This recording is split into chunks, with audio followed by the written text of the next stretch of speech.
VIP Access with Anyiko on Africa Loud. Welcome back to VIP Access. I'm coming to you live from Nairobi, Kenya at an exclusive meet and greet party organized by Hennessy, and I'm telling you, it's a VIP experience. But when I call this podcast VIP Access, I don't just bring you VIPs, I also bring you legendary artists. The person who I'm about to speak to is an Afrobeats king. I will even add and say he's a king at R&B and Afropop.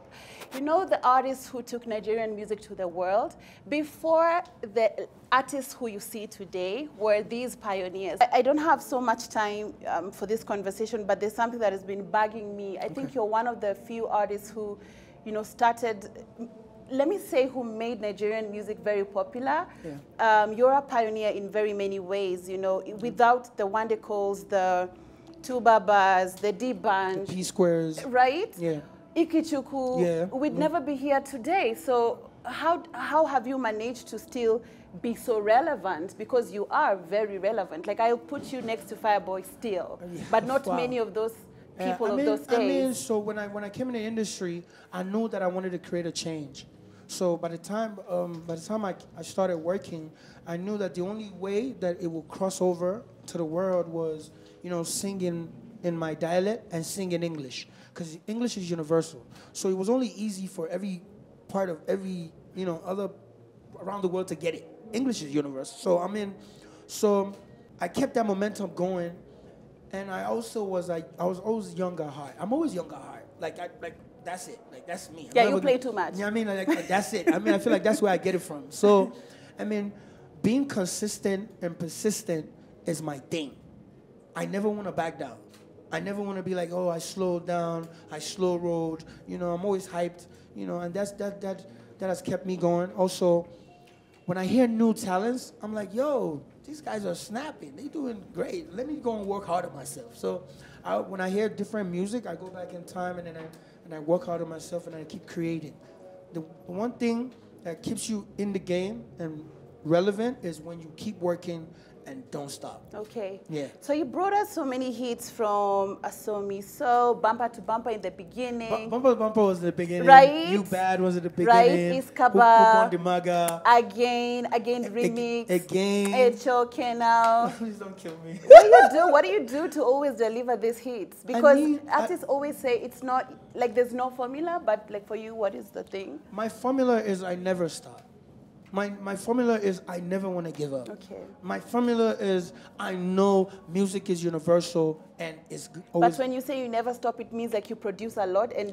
Like I never stop recording. Okay. Like I never stop looking for more. Okay. Like I never stop looking for the new talents, the new producers, the new... whoever has it. You know, I'm always in the search. Yeah. I'm always in the know of what's popping. Yeah. Okay. So congratulations on the last two albums. Realms came out in 2020. Thank you. Now we have Legend or No Legend. Yeah. Why'd you call that? Because you're a legend, so why even say No Legend? I mean, you call me a legend.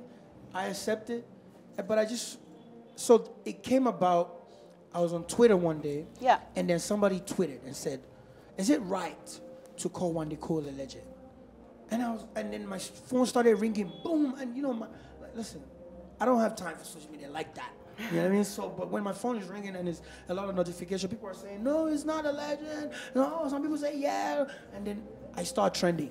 And I'm like, oh no, I don't want to trend for this. Like, you guys need to stop this. So what I did was, I took my phone one day and I tweeted, legend or no legend, I just love making good music. Oh my God, that's beautiful. That's how I got it. That is beautiful. That's how I got it. That is beautiful. Yes, so that's how I got all it. these years, everything you've done, all the collaborations, all the collaborators, what was your favorite period or favorite thing that you did, if you look back?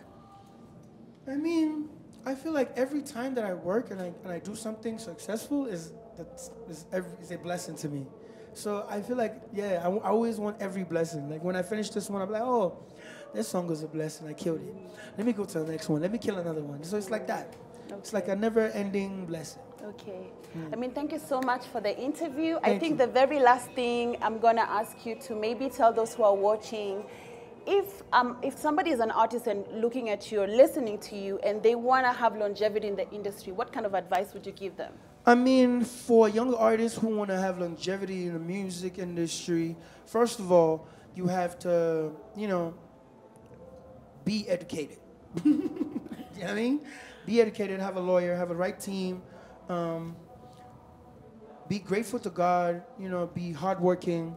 Also, never stop, never give up your dreams, and always want to be the better version of yourself. That's it. Iskaba. That's amazing. Always want to be the better version of yourself. That's where we wrap up the interview today. Thank you so much, Wande Coal. Thank you so much, Hennessy. It's been amazing to be with you, to see you at this meet and greet. And I hope I see you again in Kenya. Of course, I'm here. And continue, you know, just moving the world the way you are. Hopefully I get to see you soon. Asante. Thank you. VIP Access with Anyiko and Africa Loud.